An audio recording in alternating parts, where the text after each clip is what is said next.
A Meia-Irmã Feia é um filme que vem chamando muito atenção. Basicamente, A Meia-Irmã Feia é um filme de terror bem escrachado sobre a Cinderela. Quer dizer, sobre a irmã da Cinderela. Quer dizer, sobre a meia-irmã feia da Cinderela. E rapaz, eu fiquei muito chocado assistindo esse filme. Não por conta de ele ser um body horror. Disso eu já sabia. Inclusive, foi pela cena da Elvira cortando o próprio pé que eu conheci o filme. Ela apareceu pra mim no TikTok e eu fiquei muito curioso pra ver, né, do que se tratava o filme. E é assustador o quanto esse filme é atual. A crítica dele, sabe? E faz sentido, né? Afinal, ele foi lançado em 2025. Mas o que é embaçado pra mim e que roubou meu sono é que, assim, esse é um filme muito exagerado, como eu disse. Mas mesmo o exagero dele é assustadoramente verossímil, sabe? Quando a gente compara com a nossa realidade. Em específico, tem um momento do filme que a Elvira ganha um presente, que é um ovo de tênia. E se você não sabe o que é uma tênia, você é uma pessoa muito feliz. Era, porque agora eu vou te contar o que é e você vai saber o que é. Tênia é um verme parasita que a pessoa pode contrair se comer carne crua e se não tiver uns hábitos bons de higiene. E esse verme pode crescer dentro de você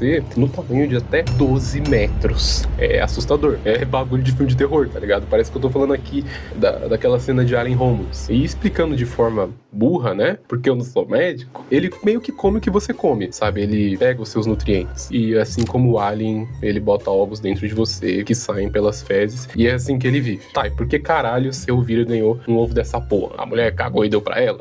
Ai, desculpa que eu me passei. Então, né? Ela ganha um ovo de tênia de presente. Parafraseando o que a moça desse vídeo disse, a tênia basicamente vai servir como um monjaro medieval, tá ligado? O Ozempic medieval. Porque ela te faz emagrecer. E sim, a Elvira come esse ovo por vontade própria, ela bota pra dentro o parasita. E, mano, parando pra pensar, é bem isso, tá ligado? Hoje em dia o pessoal tá no mesmo ritmo. Óbvio, né? O monjaro e o Ozempic não são parasitas dentro do nosso corpo, são um medicamento que tem uma função clara e também tem usos positivos, mas eu sei, você sabe, nós sabemos, tá ligado?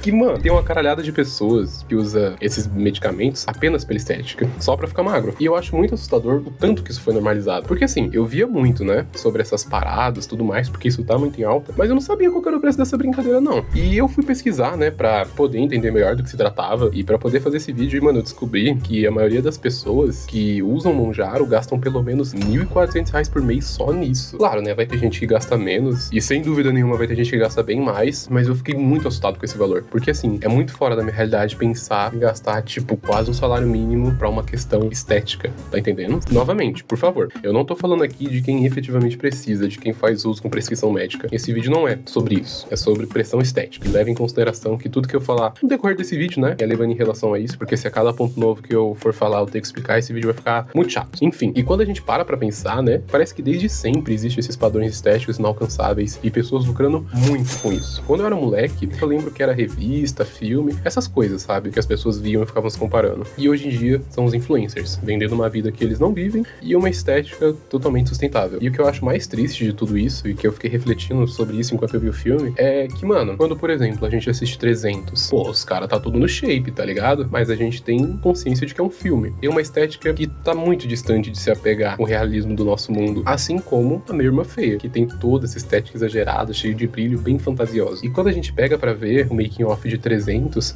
a gente vê que no intervalo de cada cena os caras tá lá, puxando ferro, tá ligado? Pra quando eles aparecerem no filme, eles estarem com os músculos tudo marcado, tá entendendo? Mas quando a gente vem pra hoje em dia, a gente não tá mais vendo um filme. A gente vê padrões reais sendo vendidos como coisas normais, do dia a dia. E o pior, de novo, quando a gente comprava uma revista, sei lá, em 2008, ainda não existia essa relação parasocial que a gente tem hoje em dia nas redes sociais. Você podia até ver uma matéria de como era o dia a dia de alguém, mas você não ficava acompanhando isso todo dia, né, nos stories da pessoa e de maneira tão direta, com a pessoa gravando, mostrando. E é por isso que os influencers vendem tão bem, porque diferente das mídias antigas e mais convencionais, esse lance do Instagram e dos stories traz um tom muito mais íntimo pro conteúdo. Muita gente vê o influencer quase que como um amigo, quase colega.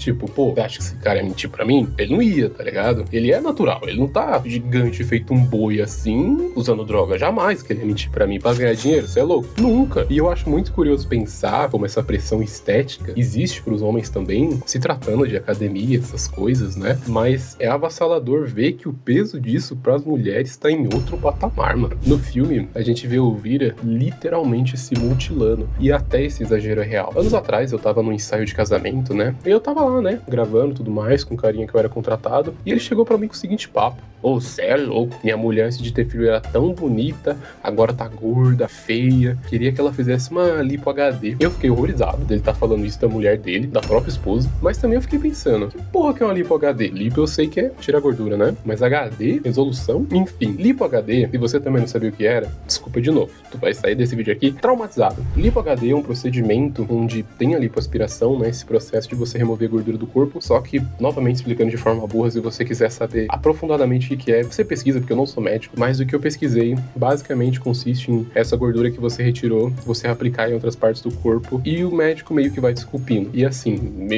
isso não cabe na minha mente, eu acho isso assustador. Sabe? Pra mim é um tanto assustador quanto uma cena do pé do filme da Elvira, mano. Isso também não é uma crítica às pessoas que fazem isso, que passam por esse procedimento, né? Porque é aquela máxima, odeio o jogo, não os jogadores. Mas também os procedimentos estéticos, eles têm o seu lugar, eles têm a sua importância, porque quando a gente pega pra ver, por exemplo, mulheres que tiveram câncer de mama e fazem aquela tatuagem, sabe, de mamilo, ou que colocam silicone, né? A gente vê o poder que essas cirurgias têm de trazer o brilho e a autoestima de volta pra pessoa. Então, nada disso, assim, que eu citei nesse vídeo também, é voltando pra um lado de moralismo, tá ligado? De tipo, a gente tem que ressaltar a beleza natural, quando até a beleza que é vendida como se fosse natural também é artificial. Não, o problema disso tudo é imposição, né? Esse filme me fez pensar bastante, e A Meia Irmã Feia é assustador, mas pelo menos pra mim, foi mais do que um filme de terror devia ser.